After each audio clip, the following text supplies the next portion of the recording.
네, 이제 1부를 끝내고 2부에 대해서 많은 질문들이 있었는데요. 이 질문 내용이 있는 부분들에 대해서 전문가들이 답변해주는 시간을 가지실 겁니다. 그 질문을 받기 전에, 그리고 설명하기 전에 전문가분들의 가벼운 인사 정도입니다. 큰 건 아니고요. 가볍게 인사하면서 어떤 분들이 어떤 답변을 해주실지 유심히 보시는 것이 굉장히 중요할 것 같습니다. 마이크 넘겨보도록 할게요. 네, 안녕하세요. 저는 한라대학교 창업보육센터 최선화 매니저입니다. 네, 반갑습니다. 네, 안녕하세요. 저는 상지대학교 창업보육센터의 매니저 조용현입니다. 감사합니다. 네, 저는 연세 원주 창업보육센터 권택 매니저라고 합니다. 반갑습니다. 안녕하세요. 저는 중소벤처기업진흥공단 원주 생산인력 창업보육센터 함영은 매니저고요. 성심성의껏 대답해드리겠습니다. 감사합니다. 네, 안녕하세요. 강원 창조경제혁신센터 엄희연 주임이라고 합니다. 좋은 시간 그리고 값진 시간이 되었으면 합니다. 진짜 자기소개만 하라고 하시니까 정말 자기소개만 하고 진행이 되고 있습니다. 시간이 분명히 충분히 긴데 제가 사회자로서 끌어보도록 할 건데요. 일단 가볍게 질문사항 정도 받아볼까 합니다. 혹시 내 질문이 뽑히지 않더라도 최대한 많은 질문들을 받을 수 있도록 진행할 건데요. 질문 시간 내에 질문이나 답변이 다 하지 못하더라도 충분히 이해 부탁드리고 남은 내용들은 별도로 게재할 수 있는 방법들을 알아볼 수 있도록 하겠습니다. 자, 첫 번째 질문은 제가 랜덤으로 하나 뽑아볼게요. 일단 네. 중진공 원주 담당자님께 첫 번째 질문 들어갈 것 같습니다. 일단 OEM 생산의 절차와 방법에 대해서 궁금하다는 질문이 있으셨습니다. 그 질문에 대한 답변을 받도록 하겠습니다. 마이크를 건네드리도록 하겠습니다. 제가 본의 아니게 첫 번째 그 질문을 대답하게 됐는데요. 그 OEM 생산 절차 방법에 대해서 궁금하셨다고 문의를 주셔가지고 우선 시제품 제작이 완료되신 걸 가정해서 설명을 드릴게요. 먼저 제품 품질, 제품 디자인, 일회 주문 생산량, 연간 주문 횟수, 원재료 및 완성 제품, 물류 등 자사가 원하는 제품 생산 요건을 결정해야 하고요. 그 다음에 원하는 품질의 제품을 생산할 가능성을 높이려면 아주 자세히 하진 않더라도 기준을 결정하는 게 가장 좋습니다. 그리고 다음으로 OEM 생산에서 가장 중요한 부분인 외주 가공처를 찾는 것인데요. 대표자, 직원, 지인, 창업 지원 기관 등의 탐색 및 추천을 통해서 찾을 수 있습니다. 더해서 창업진흥원에서 운영하는 K-스타트업 홈페이지에서도 외주 가공처를 검색하실 수 있습니다. 만족스러운 곳을 찾는 것이 쉽지 않은데요. 여러 대안을 충분히 고려하신 후에 진행하시기 바랍니다. 그리고 외주 가공처를 확정한 후에는 계약 요건을 협의 후 계약 체결, 원자재 입고, 검수 생산 제품 품질 검수, 물류 관리, 사후 검증 순으로 진행됩니다. 시제품 제작이 완료된 것을 가정하여 설명드렸는데 시제품 제작 시작 전이신 경우에는 제품 기획 및 제품 생산 요건 결정이 외주 가공 계약의 뒷순서로도 갈 수 있습니다. 기업 상황에 맞춰서 융통적으로 진행하시면 될 것 같습니다. 대답이 충분했는지 모르겠는데요. 다음 질문으로 넘어갈게요. 감사합니다. 네, 이제 두 번째 질문을 받아볼까 합니다. 첫 번째 답변해 주신 분이 너무 잘해 주셔서 두 번째 분들은 긴장이 많이 될 겁니다. 랜덤으로 한번 다시 뽑아보도록 하겠습니다. 혹시 그런 생각이 드시지 않으신가요? 나는 뽑히지 않았으면 좋겠다. 그런 생각이 들었지만 다 뽑히게 될 겁니다. 일단 연세 원주 담당자님이시고요. 주변에 창업보육센터에 입주하고 싶은 기업이 있습니다. 입주 전차와 준비 서류에 대해 알려주십시오. 저도 이 내용은 좀 궁금하긴 합니다. 왜냐하면 많은 지원들과 많은 내용들이 있을 것 같아서 많은 집중을 하시면 더 좋을 것 같습니다.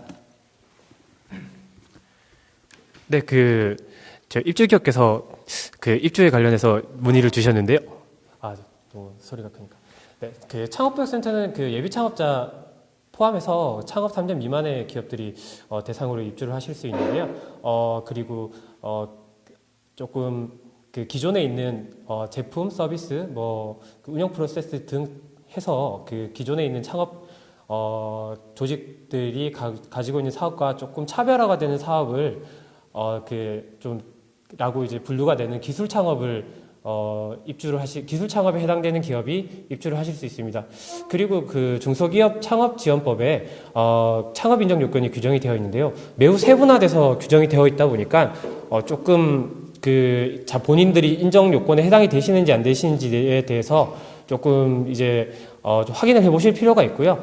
그리고 입주 신청을 하시는 기업분들 중에서 좀 기술 창업의 카테고리에 들어가거나 안 들어가거나 좀 애매한 부분이 좀 있습니다. 기술 창업이 되시는 것 같기도 한데 기술 창업이 아니신 것 같기도 하는 뭐 그런 그 사례가 종종 있기 때문에 사전에 어떤 센터에 입주하시고 싶어 하시는지 모르지만 각 센터마다 그 입주 담당자에게 연락하셔서 문의 받아보시는 거를 추천을 드리고요. 입주 절차는 각 센터마다 조금씩 다른데요. 저희 센터 질문으로 들어왔으니까 저희 센터를 기준으로 이제 말씀을 드리겠습니다. 제일 먼저 이제 입주 신청서나 사업계획서, 그리고 그 기업의 개인 요건들을, 관련된 이제 입주 신청 관련 자료를 제출을 해주시면, 내부적으로 창업 인정 요건 및 아까 말씀드렸던 창업 인정 요건 및 입주 가능 요건을 저희가 내부적으로 검토를 하고요. 그 다음에 이제 외부 심사를 진행을 하게 됩니다. 외부 심사는 저희 센터 같은 경우에는 발표 심사 또는 서면 심사로 진행이 되는데 현재로서는 코로나19가 계속 지속적으로 확산이 되고 있다 보니까 서면 심사로만 진행이 되고 있고 아마 이제 2020년 12월 31일까지는 계속해서 이제 서면 심사로 진행을 할 것 같습니다. 그리고 정기 모집이 아니고 저희는 수시로 모집을 진행을 하고 있기 때문에 관심 있으신 기업계에서는 언제든지 033-760-2886번 다시 한번 말씀드리겠습니다. 033-760-2886번으로 연락 주시면 언제든지 친절하게 상담해 드리겠습니다. 네, 감사드리겠습니다. 네, 요상 마치겠습니다. 자, 일단 아까 전화번호 한 번만 더 설명드리도록 할게요. 전화번호 잊지 마시고요. 일단 지금 내용 보면 발표나 서면 심사로 진행되는데 코로나19 때문에 발표를 하지 않고 서면 심사로만 진행된다는 건 굉장히 우리에게 유리한 방법이 아닐까 생각이 듭니다. 그래서 번호 보시면 아시겠죠? 033-760-2886 계속 말씀드리는데 계속 느낌이 그런 느낌이죠. 대리운전 전화보다 더 느낌이 있어요. 그래서 잊지 마시고요. 머리 기억하셔서 필요한 거 있으면 언제든지 이 전화에서 지원하시는 것이 굉장히 중요할 겁니다. 자, 세 번째 랜덤으로 지금 뽑아보도록 하겠습니다. 강원 창조경제혁신센터에서 청년 직원 채용을 하고 싶은데 그 방법에 대해서 알려주십시오 라고 되어 있습니다. 일단 그 내용에 대해서 답변을 들어볼 거고요. 혹시 제가 별도의 질문은 청년 직원 채용은 나이가 몇 살까지인가요? 청년은 네, 그러면 짧게 메시지 말씀드리면 바로 넘겨드리도록 하겠습니다. 마이크 없이? 예, 알겠습니다. 네. 네. 청년은 기준이 부처마다 조금 다릅니다. 근데 고용노동부 기준으로는 청년이 만 34세까지고요. 그리고 중소기업 벤처부 기준으로는 만 39세까지입니다. 만 39세까지면 아직 저한테 기회가 있다는 뜻이네요. 아직 좀 더 기회를 노려보도록 하겠습니다. 그러면 그 문의 주신 내용에 대해서 질문에 대한 답변을 들어보도록 하겠습니다. 네.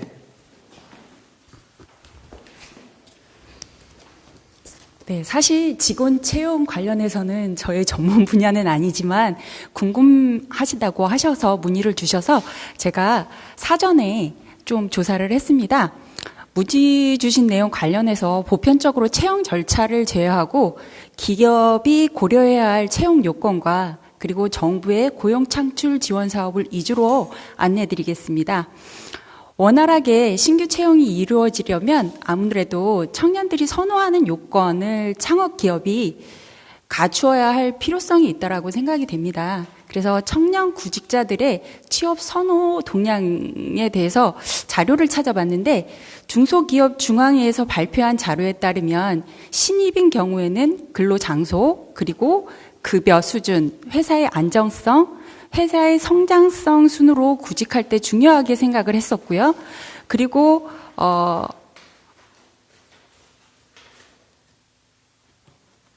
죄송합니다. 네, 그리고 조사한 내용에 따르면 경력자들은 근로시간 그리고 급여 수준, 조직 문화 순으로 나타났습니다. 이에 내용을 분석해보면 신입인 경우에는 순위에 들지 못했던 근로시간이 경력자들에게는 가장 중요한 것으로 보여졌고요.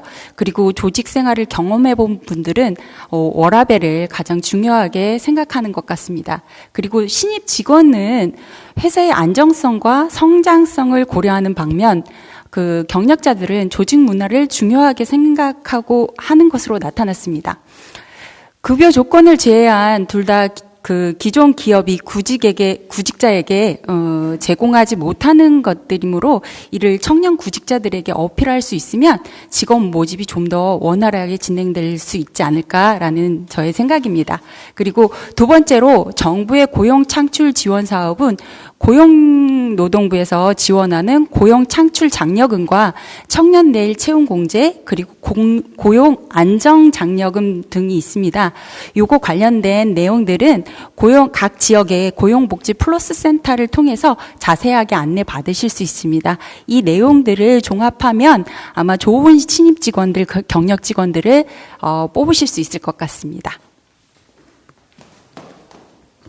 네, 좋은 말씀 감사드리고요. 청년체일 내용 공제 같은 경우에는 우리가 대기업을 원하는 친구들도 많고 공기업도 많은 친구들이 많겠지만 실제로 중소기업을 많이 갈 수밖에 없는 현실이 되어 있습니다. 청년 내일 채용 공제는 2년제와 3년제 프로그램이 있고요. 3년제 프로그램은 뿌리 산업 코드로 진행되고 있는 부분들이 있으니까 그런 내용들은 상세히 잘 보시면 내가 연봉이 조금 낮고 어려운 부분들이 있더라도 더 많은 수익들을 가져갈 수 있고 나의 경력을 쌓을 수 있는 좋은 방법들이 아닐까 생각을 합니다.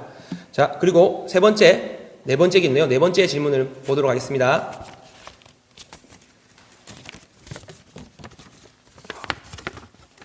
제가 일부러 뽑은 건 아닌데 강원 창조 경제혁신센터에서 제가 일부러 뽑은 건 아닙니다. 이게 제가 진짜 순수하게 랜덤이라는 걸 말씀을 드립니다.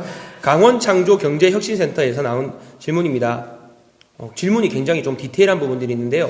대기업이나 유명회사에 외주를 맡겨서 작업을 하는 경우 상품 기획이나 마케팅은 굉장히 프로페셔널하고 매끄러운 분위기를 조성하는데 소상공인들이 이런 것들을 만들어 나갈 수 있는 방법이 있을까요? 라는 이야기입니다. 굉장히 마케팅 기법에 대한 많은 내용들과 이야기들이 많이 나올 것 같습니다. 저 같은 경우에도 상대 기업 나오면서 이런 내용들에 대해서 굉장히 관심이 많고 소상공인이라고 하면 당연히 이런 내용들에 대해서 많은 관심을 가질 것 같습니다. 자, 답변을 한번 들어보도록 하겠습니다. 네. 이게 경품 추천이었으면 하는 생각이 듭니다. 네, 답변을 드릴게요. 도움이 많이 되셨으면 좋겠는데요. 마케팅을 기준으로 대기업의 제품과 프로모션이 특정한 이미지를 나타내고 매우 전문적으로 보이는 이유는 그 대내외 환경 분석과 그리고 시장 조사를 기초로 STP, 포피 전략 등 마케팅 관련한 그 모든 대안을 고려해요. 그 중에 가장 합리적이고 합리적이라고 판단되는 전략을 수립하기 때문이라고 생각합니다. 이는 대기업의 풍부한 인력과 자본의 뒷받침이 되기 때문에 가능한 일인데요. 그렇다고 소상공인들이 전문적이고 차별화된 이미지를 구축하지 못하는 것은 아닙니다. 그러면 소상공인들은 매우 작은 규모의 특정한 고객층을 대상으로 사업을 시작할 경우 이러한 분석이 가능할 수 있습니다. 먼저 소상공인들은 인력과 자금이 풍족하지 못하기 때문에 특정 고객 대상으로 하는 경우에만 짜임새 있는 마케팅 전략을 구축할 수 있습니다. 두 번째로 대기업의 경우 다양한 분야에서 다양한 브랜드로 많은 제품을 동시에 관리하고 판매하고 있어 모든 제품과 브랜드를 집중하여 관리하지는 못하기 때문에 소상공인이 하나의 제품이나 그 브랜드를 집중 육성할 경우 성공 가능성이 높을 수 있습니다. 그러니까 작은 규모에서부터 시작하는 게 중요할 것 같습니다. 마지막으로 소상공인은 고객과 매우 가까이에서 만나고 관찰할 수 있기 때문에 특별한 고객 니즈를 발견할 가능성이 높습니다. 이것이 하나의 그 장점이라고 할 수 있는데요. 예를 들어 요즘 연세 미래 캠퍼스에서는 많은 학생들이 킥보드를 이용을 합니다. 그 킥보드를 대여해 주는 사업이 성장하고 있는데요. 이는 주변 이동 범위가 길고 그리고 대중교통 이용이 비교적 어려운 지역의 특성을 발견했기 때문입니다. 이와 같이 연세 미래 캠퍼스 근처에 거주하는 대학생들을 대상으로 사업을 한다고 생각을 했을 때 광고나 프로모션도 연세대 미래 캠퍼스 주변을 위주로 진행하기 때문에 보다 저렴하면서도 대학생들이 원하는 이미지에 맞게 브랜드 이미지 또는 매장 분위기와 제품 서비스를 기획할 가능성이 높아집니다. 이렇듯 고객층이 맞는 분위기와 전문성을 확보할 가능성이 높기 때문에 매우 작은 규모의 특정한 고객층을 대상으로 사업을 시작하면 우리도 전문가 못지않게 좋은 마케팅을 할 수 있다고 생각합니다. 작은 고객층부터 타겟팅을 정해서 시작하는 것이 킥포인트인 것 같습니다. 연달아 두 개의 질문이 나왔는데 답변을 잘해주셔서 감사하고요. STP나 세그멘테이션 같은 경우는 마케팅 기법에서 굉장히 유명하죠. 프라이스, 프로덕트, 프로모션, 프라이스. 진짜 제가 상대 기회를 맞긴 맞나 봐요. STP는 세그멘테이션, 타겟팅, 포지셔닝 이런 내용들이 있습니다. 그 단어가 크게 중요한 건 아니지만 마케팅을 할 때 이런 단어들을 가지고 적용을 하셔서 진행하시면 더 좋은 내용들이 아닐까라는 생각이 듭니다. 마케팅이 쉽지 않죠. 또 위탁하고 맡기면 비용이 지출하게 되고 그게 아니라면 내가 직접 해야 되는데 실제적으로 소상공인을 하면서 마케팅까지 하기 어렵죠. 그러다 보니 많은 업체들이 생기고 있는데 내가 직접 하시는 것이 가장 좋은 방법이 아닐까 생각도 듭니다. 물론 전문가의 손을 빌리는 것도 더 좋은 방법이 되겠죠. 자, 5번째 질문 받아보도록 하겠습니다. 네, 이번에는 똑같은 분은 아니라는 걸 말씀드립니다. 한라대시고요. 수출 진행을 위한 전반적인 업무 내용에 대해서 알려주십시오. 라고 질문을 받았습니다. 답변을 듣도록 하겠습니다. 네, 안녕하세요. 수출이라면 아직 창업 초기 기업들한테는 좀 어려운 부분일 수도 있지만 일단 개략적인 내용을 좀 말씀을 드리겠습니다. 일단 수출을 생각하셨다는 것은 아마 수출할 제품이 확정되어 있을 겁니다. 그래서 그런 수출할 제품이 확정이 되었다면은 수출 자격을 구비하고 FTA와 수출 지원 제도를 활용해서 해외 마케팅 기본 자료 및 규격 인증을 준비하셔가지고 바이어를 발굴하시면 됩니다. 물론 초기 기업은 바이어 발굴을 후에 규격 인증을 진행하기도 합니다. 그래서 여기서 해외 마케팅 기본 자료라고 하면은 그 제품의 브랜드를 개발하고 브랜드 네이밍을 하시고, 그다음에 그 제품에 대한 종이 전자 카탈로그를 만드시고, 홍보 동영상, 그다음에 제품 및 포장 디자인, 그다음에 가장 외국에서도 해외에서도 볼 수 있는 인터넷 홈페이지를 구축하는 것입니다. 규격 인증은 그 수입국의 규격 인증 제도를 좀 확인하셔가지고 해당 인증을 획득하셔야 하는데요. 인증이 없으시면 수입이 불가한 그런 강제 인증이라고 하죠. 그런 강제 인증과 그다음에 현지 마케팅에 도움이 되는 자발적 인증이 있습니다. 이 인증을 준비하셨다면 이제 바이어와 상담하고 협상이 잘 이루어졌다는 전제 하에 이제 바이어에 대한 신용 조사가 좀 필요하실 거고요. 거기에 대한 이제 계약이 진행될 겁니다. 근데 계약 체결 시에는 어떻게 물건을 보낼 거고 어떻게 대금을 받을 건지 이런 것들의 내용을 확정하셔야 되는데요. 대금 수취 방법으로는 저희가 알고 있는 LC나 TT, 외상거래 등으로 진행되기도 합니다. 그래서 LC 같은 경우는 특정 은행을 통해서 위탁을 지급하는 형태고요. 그 다음에 TT 같은 경우는 전신환을 이용한 송금 제도입니다. 그리고 이후의 절차는 이제 신용장 수령, 수출 승인, 그다음에 무역금융을 이용해서 운송계약을 체결하고 통관 및 선적순으로 진행하게 됩니다. 수출 방법에는 무역회사를 통한 간접 수출과 그다음에 기업이 직접 수출하는 방법이 있습니다. 여기서 무역회사를 통하는 경우에는 아마 조금 더 수월하게 진행을 하겠지만 이제 직접 수출을 할 경우에는 무역업 고유번호를 발급을 받는다든가 그다음에 통관 고유번호 발급받고 FTA 원산지 인증 수출자 신청을 하시고 일반 원산지 증명서 신청 등의 수출 자격을 갖추어야 합니다. 근데 수출 초보 기업이라면 이거를 아마 진행하기 많은 어려움이 있을 겁니다. 그래서 저희가 수출을 지원하는 기관으로는 코트라나 중소벤처기업진흥공단, 무역협회 등의 그 지원 기관의 지원 사업을 적극 활용하시면 많은 도움이 될 거라고 생각합니다. 네, 감사합니다. 그렇죠. 수출을 진행할 때는 실제적으로는 스타트업 기업들은 굉장히 어려운 부분들이 많죠. 저 같은 경우에도 보시면 교육센터에서 이렇게 많은 행동을 하는데 실제적으로 수출 부분들까지는 진행되려면 많은 전문가들이나 기업들에서 많은 내용들을 봐야 될 것 같습니다. 저 같은 경우도 무역협회에서 실제적으로 취업 아카데미에서 제가 대표로 강의를 하고 있는데 그런 부분들이 실제 교육을 통해서 많은 지원들을 할 수 있는 프로그램들이 있으니까 그런 부분들은 매년 교육을 진행하고 있으니 그런 것들을 잘 알아보시면 취업 교육이나 예를 들어 창업 교육에서 많은 도움이 되실 수 있지 않을까 생각을 해봅니다. 자, 다음 거 받도록 하겠습니다. 시간이 많아서 시간 여유 좀 있어서 그리고 저희가 다 돈을 받았기 때문에 시간 내로 다 한번 해보도록 하겠습니다. 자, 연세 원주고요. 주식 증자를 어떻게 해야 효율적인지와 회사 재무제표가 좋은 기업이 되려면 기업이 어떤 재무관리 해야 할지 궁금합니다. 굉장히 중요한 부분들이죠. 요즘 보면 코로나19 때문에 대기업이 코로나 하반기로 계속 유지된다면 30% 정도 회사는 구조조정이라고 예상이 된다고 되죠. 그리고 주식이나 이런 많은 내용들에서 기업의 재무제표를 볼 수 있는 방법들이 있다면 더 좋은 방법들이 있지 않을까 조심히 생각을 해봅니다. 마이크 넘기도록 하겠습니다.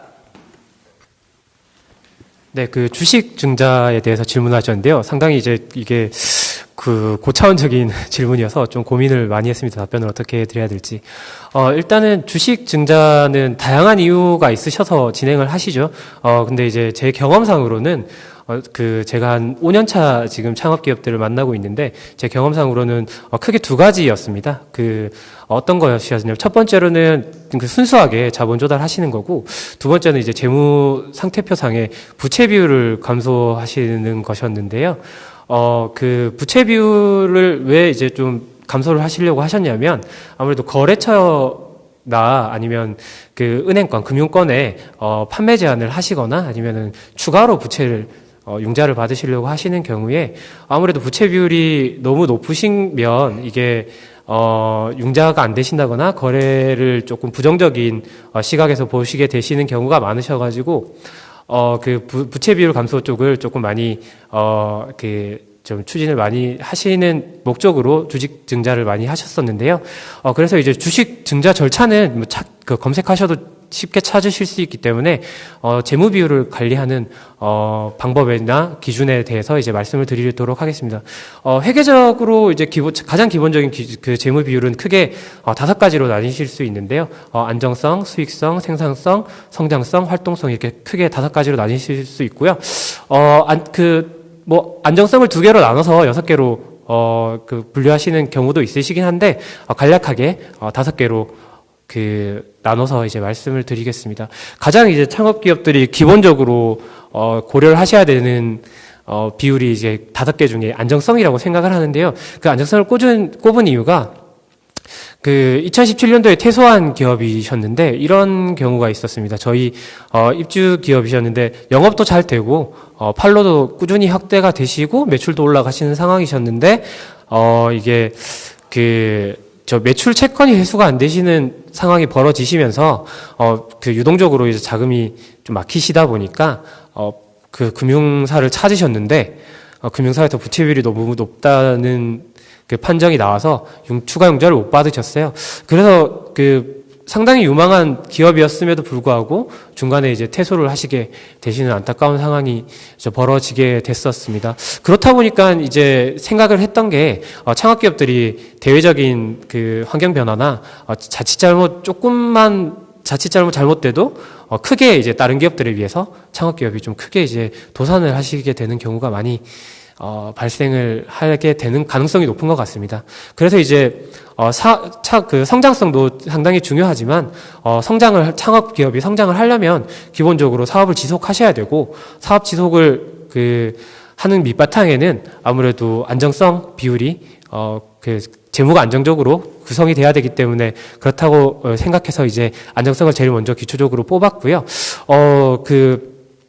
이제 안정성을 좀 고려를 하신 다음에는 나머지 4가지 수익성, 성장성, 생산성, 활동성 4가지 비율을 고려를 하시게 되는데 쉽게 말씀을 드리면 4가지 다 설명드리기에는 너무 시간이 오래 걸릴 것 같고 간략하게 말씀을 드리면 기업이 보유하고 있는 자원을 가지고 얼마만큼 영업을 열심히 하고 운영을 잘 하고 거기에 대해서 이제 수익을 많이 얻느냐에 대한 결과론적인 지표가 되거든요.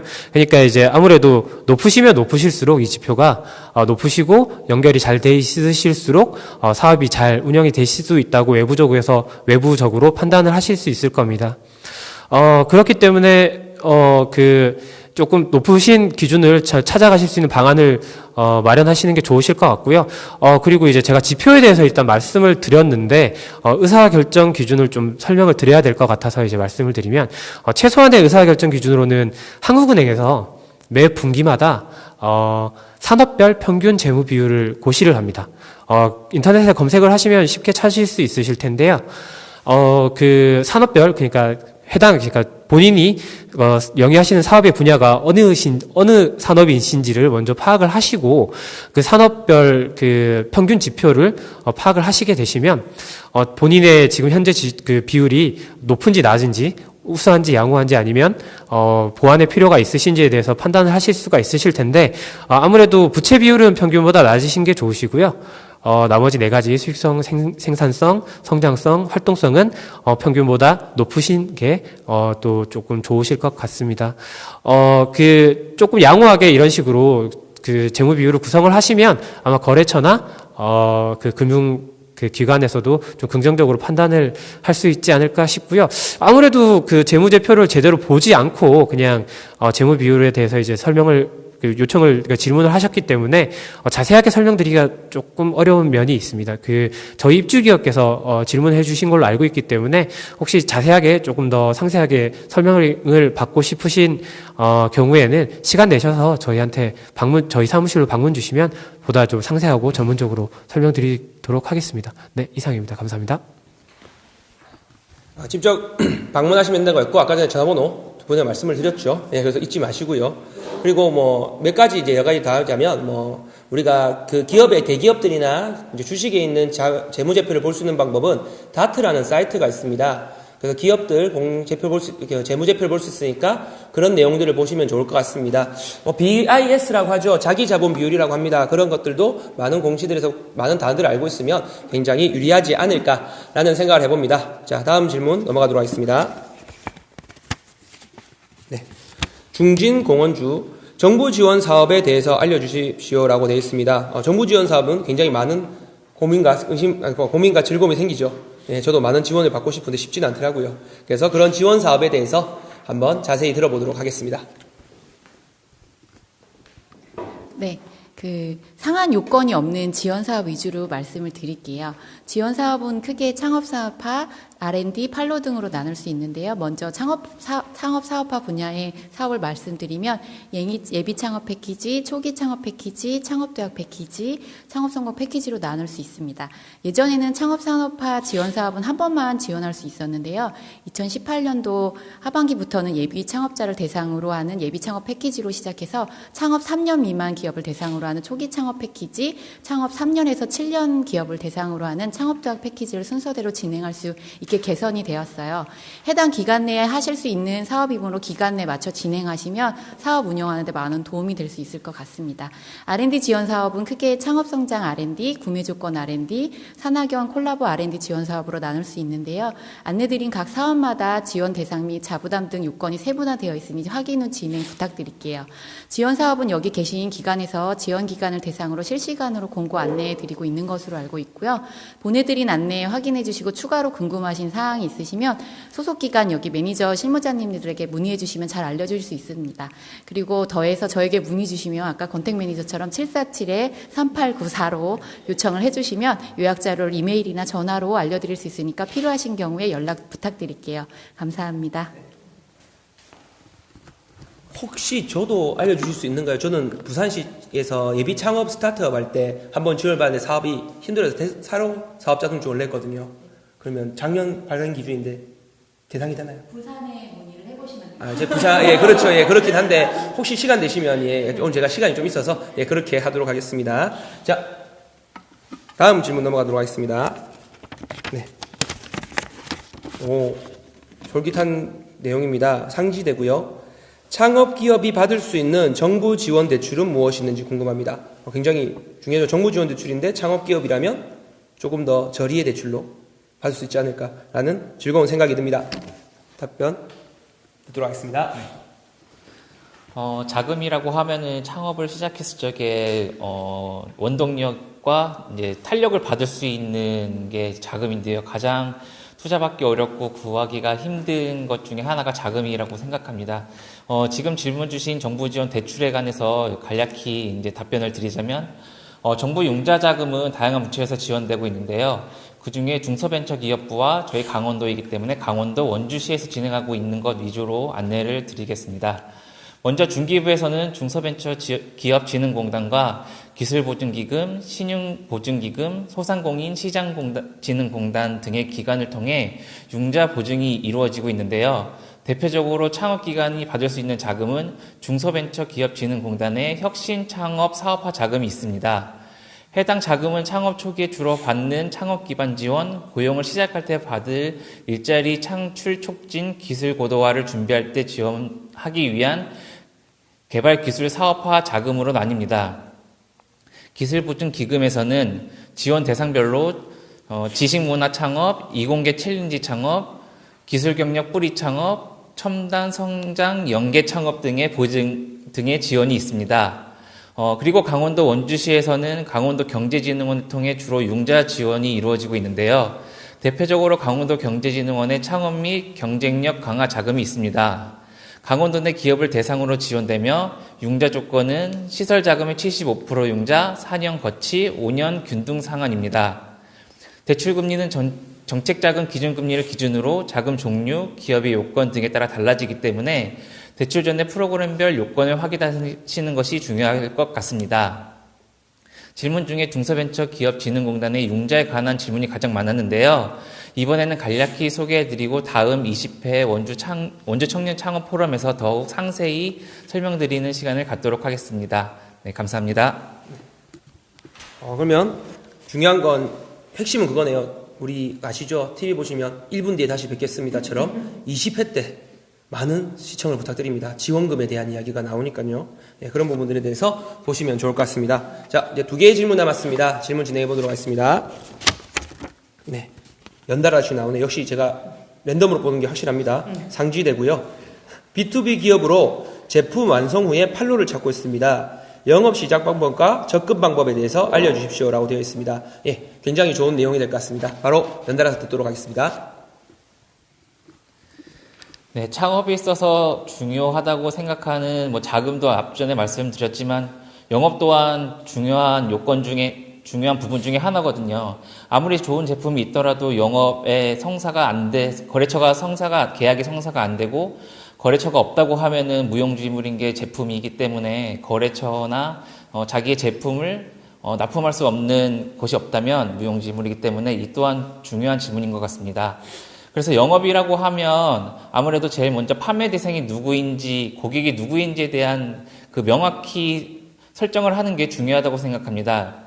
예를 들어 브레이크를 생산하는 기업이 자동차 회사를 대상으로 판매하는 것처럼 제품과 관련된 분야의 기업이나 기관을 대상으로 영업을 진행해야 되므로 자사의 제품이 적용되는 산업 분야 및 기업을 규정하는 게 매우 중요하다고 생각됩니다.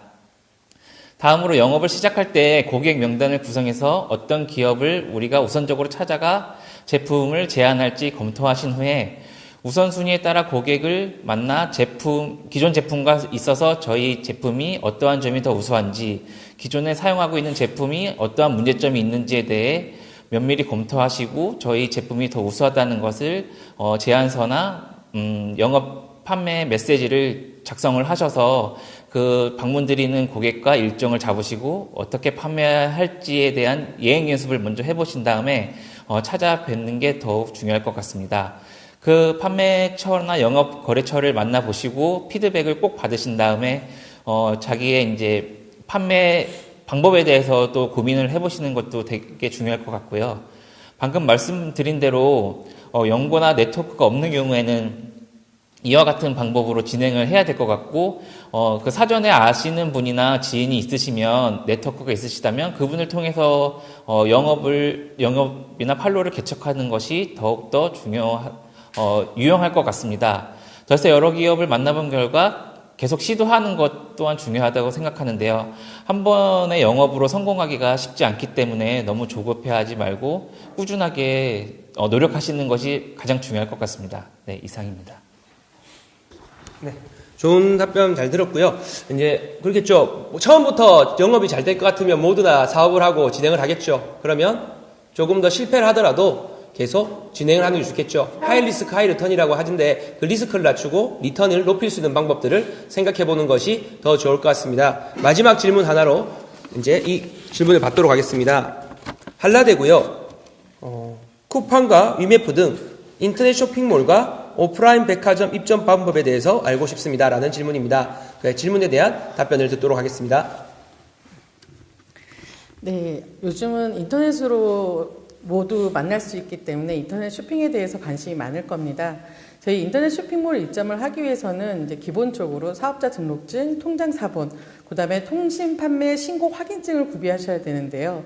여기서 또 통신 판매 신고는 어떻게 하나요? 또 질문이 들어오실 것 같아서 통신 판매 신고는 정부24 사이트에 들어가셔가지고 공인인증서로 로그인 하신 다음에 신청하시면 됩니다. 그래서 이렇게 확인증과 통장 사본, 사업자 등록증을 준비하시고 판매 회원을 가입을 하시게 되면 쉽게 입점을 하실 수 있습니다. 하지만 인터넷 쇼핑몰의 입점 목적이 판로 및 매출 확대에 있으실 것이기 때문에 이를 위해선 단순히 회원 가입만으로 이루어지지는 않습니다. 우선적으로 제품의 기능과 가치를 높일 수 있는 이미지로 상세 페이지를 구성하셔야 하고요. 그 다음에 인터넷 쇼핑몰마다 색깔에 맞춰서 이미지에 차별점을 두는 것도 좀 중요합니다.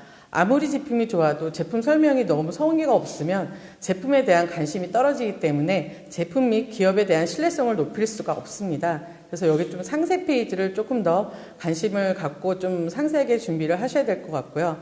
인터넷 쇼핑몰의 경우는 제품이 얼마나 잘 보이는 데 위치하느냐에 따라서 매출 규모가 달라지고 또 이를 위해서 광고를 구매를 고려하셔야 합니다. 그래서 각 쇼핑몰마다 정책이 조금씩 다르기 때문에 이를 잘 살펴보시고 가장 기업이 유리한 방법으로 방향으로 참고하시는 게 매출과 제품 인지도 향상에 도움이 될 것입니다. 백화점 입점 방법에 대해서는 일단 백화점에 입점 상담을 신청하셔야 합니다. 물론 입점 상담을 신청하시면 쉽게 아마 상담이 이루어지지 않는 부분은 좀 있긴 합니다. 그래서 일단은 절차를 좀 말씀드린다면 입점 상담을 신청하신 다음에 일정을 좀 조율하셔가지고 대면 상담이 진행이 될 겁니다. 그러면 대면 상담을 통해서 그 입점 제품에 대한 브랜드의 컨셉, 마케팅 전략, 그 다음에 재무 구조, 기업 규모 등은 기업 현황과 사업 계획을 아마 평가할 겁니다. 그래서 대면 상담을 통과하면 백화점 내 품평회를 진행하고 여기서 좋은 평가를 받아야 입점을 하실 수 있습니다.